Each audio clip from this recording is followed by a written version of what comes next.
ಅಂದ ಅಂದ ಚಂದ ಅವಳ ಅಂದ ಒಳಗೆ ಅಡಗಿರೋದ್ರಿಂದ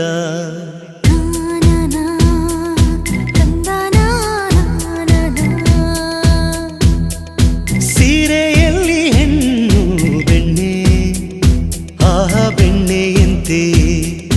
ಕರಗಿ ಹೋಗೋ ಆ ಹೃದಯದಂತೆ